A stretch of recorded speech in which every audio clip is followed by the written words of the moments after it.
வணக்கம். நீங்கள் இணைந்திருப்பது உதயன் டிஜிட்டல் வலையொலியின் காலை நேர செய்திகளுடன். செய்தி தொகுப்பு உதயன் டிஜிட்டல் செய்தி பிரிவு. செய்திகளுடன் இணைந்திருக்கும் நான் லிஷா தரணீஸ்வரன். எரிபொருள் விலை திருத்தம் தொடர்பான அரசாங்கத்தின் தீர்மானங்களால் பஸ் கட்டணத்தை குறைப்பது கனவாக மாறியுள்ளது. எதிர்வரும் ஜூலை மாதத்தின் பின்னர் பஸ் கட்டணங்களை உயர்த்த வேண்டி ஏற்படும் என்று லங்கா தனியார் பஸ் உரிமையாளர் சங்கத்தின் தலைவர் கெமுனு விஜயரத்ன தெரிவித்துள்ளார். இது தொடர்பில் அவர் மேலும் தெரிவித்துள்ளதாவது: புதிய அரசாங்கம் பதவியேற்ற பின்னர் எரிபொருள் விலை குறையும் என்று பொதுமக்கள் எதிர்பார்த்துள்ளனர். புத்தாண்டின் தொடக்கத்தில் எரிபொருள் விலை குறையும் என்று எதிர்பார்த்திருந்தோம். ஆனால் அந்த நம்பிக்கை இப்போது கனவாக மாறியுள்ளது. பஸ் கட்டணம் குறைக்கப்பட வேண்டுமானால் கொள்கை கணக்கீட்டின்படி டீசல் லீட்டர் ஒன்றின் விலையை 30 ரூபாவால் குறைக்க வேண்டும். அதே நேரம் உதிரி பாகங்கள் மற்றும் இதர உபகரணங்களின் விலைகளும் குறைய வேண்டும். தனியார் பஸ் சேவை தற்போது நெருக்கடி மிக்க நிலையில் உள்ளது. அதனால் இந்த ஆண்டு ஜூலை மாதத்திற்கு பின்னர் செலவுகளை நிர்வகிக்க பஸ் கட்டணங்களை கணிசமாக உயர்த்த வேண்டி ஏற்படும். சாதாரண புதிய பஸ் ஒன்றின் விலை 16 மில்லியன் ரூபாவாக அதிகரித்துள்ளது. அதன் பராமரிப்பு செலவுகளும் அதிகரித்துள்ளன. இந்த நிலைமை தவிர்க்க முடியாத கட்டண உயர்வுக்கு வழிவகுக்கும் என்றார். தூய இலங்கை தேசிய வேலை திட்டம் ஜனாதிபதி அனுரகுமார திசாநாயக்கவால் நேற்று உத்தியோகபூர்வமாக ஆரம்பிக்கப்பட்டது. புதிய வருடத்தின் முதல் நாளான நேற்று ஜனாதிபதி செயலகத்தில் நடைபெற்ற தூய இலங்கை வேலை திட்டத்தின் ஆரம்ப நிகழ்வுக்கு நிகராக அனைத்து அரசு நிறுவனங்களிலும் உத்தியோகபூர்வ ஆரம்ப நிகழ்வுகள் நடைபெற்றன. நிகழ்வில் தூய இலங்கையை உருவாக்குவதற்கான உறுதியுரையை அனைத்து அரசு உத்தியோகத்தர்களும் எடுத்துக் கொண்டனர். அரசு துறை மற்றும் தனியார் துறையினரால் முன்னெடுக்கப்படும் இந்த வேலை திட்டத்தின் ஆரம்ப நிகழ்வுகளை அனைத்து அரசு மற்றும் தனியார் இலத்திரனியல் அலைவரிசைகளூடாக ஒளிபரப்புவதற்கும் ஏற்பாடுகள் செய்யப்பட்டிருந்தன. இந்த வேலை திட்டத்தை நடைமுறைப்படுத்துவதற்காக ஜனாதிபதியின் செயலாளர் NS குமாரநாயக்க, பதில் போலீஸ் மா அதிபர் மற்றும் முப்படைகளின் தளபதிகள் உட்பட 18 பேர் கொண்ட ஜனாதிபதி செயலணி ஒன்று அண்மையில் உருவாக்கப்பட்டுள்ளது. தூய இலங்கை திட்டத்தை திட்டமிடல், வழிகாட்டுதல், நடைமுறைப்படுத்துதல், முன்னேற்றத்தை மீளாய்வு செய்தல் மற்றும் குறிப்பிட்ட கால எல்லைக்குள் நிறைவு செய்தல் என்பன இந்த ஜனாதிபதி செயலணியின் பொறுப்புகள் என குறிப்பிடப்பட்டுள்ளது. இந்த தேசிய வேலை திட்டம் இலங்கையின் சுற்றுச்சூழல் மற்றும் சமூக ஆரோக்கியத்தை மேம்படுத்தும் முயற்சி என்றும் கருதப்படுகின்றது. ஜனாதிபதி அனுரகுமார திசாநாயக்க தலைமையிலான அரசாங்கம் மக்கள் நம்பிக்கையை இழந்து வருகின்றது என்று ஸ்ரீலங்கா பொதுஜன பெரமுன கட்சி தெரிவித்துள்ளது. மொட்டு கட்சி தலைமையகத்தில் நேற்று நடைபெற்ற ஊடக சந்திப்பில் அந்த கட்சியின் முன்னாள் நாடாளுமன்ற உறுப்பினரான சஞ்சீவ எதிரிமான்னு மேற்கண்டவாறு தெரிவித்தார். அவர் மேலும் தெரிவித்துள்ளதாவது: இந்த அரசாங்கம் வழங்கிய வாக்குறுதிகளுக்கும் செய்கின்ற செயலுக்கும் இடையில் பெரிய வித்தியாசங்கள் காணப்படுகின்றன. அதை மக்களும் தற்போது புரிந்து கொண்டுள்ளனர். தங்களது பாரம்பரிய கட்சிகளை எல்லாம் விட்டுவிட்டு தான் இந்த அரசாங்கத்துடன் வடக்கு, கிழக்கு, மலையகம், தெற்கு என அனைத்து பகுதி மக்களும் ஆதரவு வழங்கினார்கள். ஆனால் தற்போது அரசாங்கம் மீதான மக்களின் நம்பிக்கை குறைந்து வருவதை அவதானிக்க முடிகின்றது. 2015ஆம் ஆண்டு பின்னடைவை சந்தித்து 2018ஆம் ஆண்டில் மீண்டெழுந்தது போல ஸ்ரீலங்கா பொதுஜன பெரமுன கட்சி மீண்டெழும். அதற்கேற்ற வகையில் கட்சி கட்டி எழுப்பப்படும் என்றார்.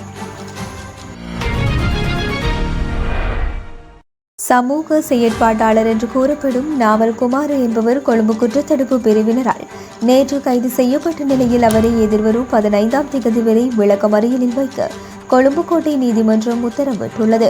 கொழும்பு பேராயர் கர்தினால் மல்கம் ரஞ்சித்தின் பெயருக்கு களங்கம் ஏற்படுத்தும் வகையில் சமூக ஊடகங்களில் பதிவேற்றப்பட்டுள்ள பதிவுகள் தொடர்பாக ஜனாதிபதி செயலகம் மற்றும் குற்றப்புலனாய்வு திணைக்களத்தில் மேற்கொள்ளப்பட்டிருந்த முறைப்பாடுகளின் அடிப்படையில் நாமல் குமார கைது செய்யப்பட்டிருந்தார். சமூக ஊடக பதிவுகள் தொடர்பாக வாக்குமூலம் வழங்குவதற்காக நேற்று கொழும்பு குற்றத்தடுப்பு பிரிவுக்கு அழைக்கப்பட்டிருந்த நாமல் குமார வாக்குமூலம் வழங்கிய பின்னர் கைது செய்யப்பட்டிருந்தார். அதிகார வரி கொண்டவர்கள் கூறுவது போன்று நான் அரசை காட்டிக் கொடுக்க முற்படவில்லை. ஒரு அந்நிய நாட்டுக்கு சிப்பாயாக அல்லது வெளிநாட்டு தூதரகத்தில் கைப்பொம்மையாக இருக்க வேண்டும் என்ற தாழ்வு மனப்பான்மை எனக்கு இல்லை.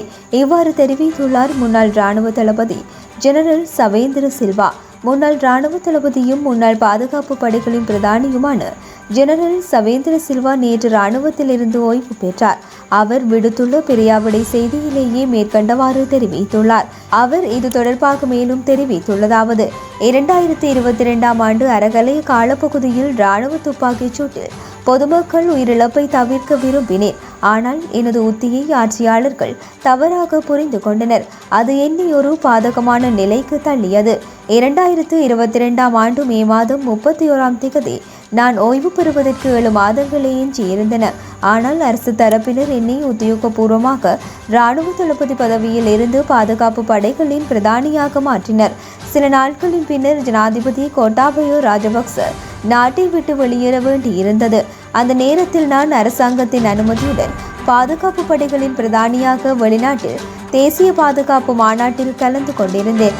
2022ஆம் ஆண்டு போராட்டம் ஒரு உள்நாட்டு கலவரம். 2022ஆம் ஆண்டு போராட்டம் ஒரு உள்நாட்டு கலவரம். போராட்டக்காரர்களை கட்டுப்படுத்த குறைந்தபட்சம் இராணுவ பலத்தை மட்டுமே பயன்படுத்த வேண்டும் என்று நான் உத்தரவு பிறப்பித்தேன். நிராயுதபாணியான பொதுமக்களுக்கு எதிராக உத்தியோகபூர்வ அதிகாரத்தை பயன்படுத்தும் இரக்கமற்ற கொலைகாரனாக மாற எனக்கு விருப்பமில்லை. எனது நோக்கங்கள் மோசமானவை அல்லது தீயவை அல்ல. அதிகார வரி கொண்டு ஆட்சியாளர்கள் கூறுவது போன்று நான் அரசை காட்டிக் கொடுக்க முற்படவில்லை. அப்படியென்றால் அப்போதைய பிரதமர் போராட்டக்காரர்களிடம் சிக்கிய போது அவரை பத்திரமாக மீட்க நான் ஏன் ஏர் மொபைல் படைப்பிரிவை அனுப்ப வேண்டும்? 2019 மற்றும் 2022ஆம் ஆண்டுகளில் நாட்டை ஆட்சி செய்த முன்னாள் ஜனாதிபதிகள் எனது ஒழுக்கம் மற்றும் சட்டத்தை மதிக்கும் சேவையை அங்கீகரித்து இலங்கையின் தேசிய பாதுகாப்புக்கான பிரதி ஆலோசகராக நியமித்தனர் என்றார். கிளிநொச்சி இரண்டைமடு குளத்தின் வலது கரை பகுதியில் கடந்த சனிக்கிழமை முதல் காலில் காயத்துடன் காட்டு யானை காணப்படுவதாக வன ஜீவராசிகள் திணைக்களத்திற்கு அறிவித்த நிலையில் 2 தடவைகள் வந்து பார்வையிட்டதாகவும் 5 நாட்கள் கடந்த நிலையில் தொடர்ந்து யானை காயத்துடன் குறித்த பகுதியில் சஞ்சரித்து நிற்பதால் தொழிலுக்கு செல்லும் தாம் அச்சத்துடனே செல்ல வேண்டிய நிலை உள்ளதாக மீனவர்கள் தெரிவிக்கின்றனர். இது தொடர்பாக கிளிநொச்சி மாவட்ட வனஜீவராசிகள் திணைக்கள உத்தியோகத்தரை தொடர்பு கொண்ட போது இது தொடர்பாக வனஜீவராசிகள் திணைக்கள வடமாகாணத்திற்கு பொறுப்பான மருத்துவருக்கு தெரியப்படுத்தியுள்ளதாகவும் தெரிவித்துள்ளார். மேலேறி வந்து வயல் கரைக்கும் வரக்கூடிய தன்மையில இருக்கு. காலமே பண்டில் ஏறி கலைச்சிருக்காங்க. அப்போ இது சம்மந்தமாக நாங்களும் தகவல் கிடைச்சோன்னே கிட்டத்தட்ட கச்சேரிக்கு தெரியப்படுத்திட்டோம்.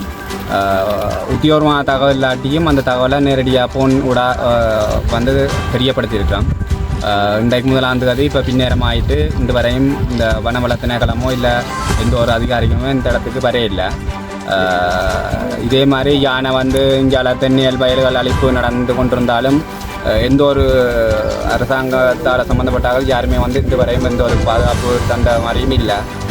கடைசி இந்த இயலாத நிற்கிற யானை மதம் கொண்டா எத்தனை பேருக்கு பிரச்சனை வரும்ன்ற பிரச்சனை இருக்குது. மீனர் தொழிலாளிகள் போகிற பாதையில் தான் இந்த யானையும் வந்து நிற்கிது. பேரண்டா வல்லத்தாளுக்காக தான் போய் வருவாங்க. அப்போ இந்த விஷயத்துக்கு நீங்கள் இதில் பார்க்குறாக்க இல்லாட்டி இதில் நலம் விரும்பிகள்ன்ட்டு இருப்பீங்கள். அரசாங்கத்துக்கும் ஒரு கிளிநொச்சி மாவட்டத்தில் இருக்கிற வனவள திணைக்களங்களுக்கான ஒரு ஒத்துழைப்பை கொடுங்க.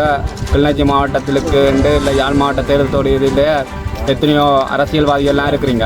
இவ்வளோ காலம் உதாரணத்துக்கு ஒரு சின்ன விஷயம் சொன்னால், இரண்டு பண்டில் மாடு போய் இதாங்கன்னா உடனடியாக வந்து தகவல் உடனடியாக வந்து நடவடிக்கை எடுப்போம்ன்றெல்லாம் கதைக்கிற நீங்கள் இந்த யானை பிரச்சனையில் இருக்க இந்த மக்களுக்கு இவ்வளோ பிரச்சனை இருக்குது. உயிருக்கு ஒரு அச்சுறுத்தலான ஒரு காலப்பகுதியில் இந்த ஏரியா இருந்து கொண்டிருக்கு இந்த யானையால். அப்போ தயவுசெய்து இந்த யானையை வந்து மீட்டு ஒரு நல்ல ஒரு விஷயத்துக்காக மீட்டு கொண்டு போகிறதான் நல்லா. ஏன்டா இப்படியே விட்டிங்கன்னா இன்றைக்கு இதில் பார்த்தீங்கன்னா சிறுவர்கள் நிறைய பேர் நிற்கிறாங்க. அப்போ இதில் இருந்து குழப்படி விட்டு கொண்டு வந்தால் இதை மறிக்கவும் மேலாதானே நாங்களும். அப்போ இதாகி கொண்டு வந்தால் அது கொஞ்சம் கோவம் கொண்டு மேலே வரக்கூடிய சந்தர்ப்பம் இருக்குது. அப்போ உயிராபத்தை கொண்டு வந்த அப்புறம் நீங்கள் வந்து எந்த நடவடிக்கை எடுக்கிறதுலையும் அர்த்தம் இல்லை. நன்றி. இத்துடன் உதயன் டிஜிட்டல் வலையொலியின் காலை நேர செய்திகள் நிறைவடைகின்றன. தொடர்ந்தும் இரவு நேர பிரதான செய்திகளுடன் இணைத்திருங்கள். வணக்கம்.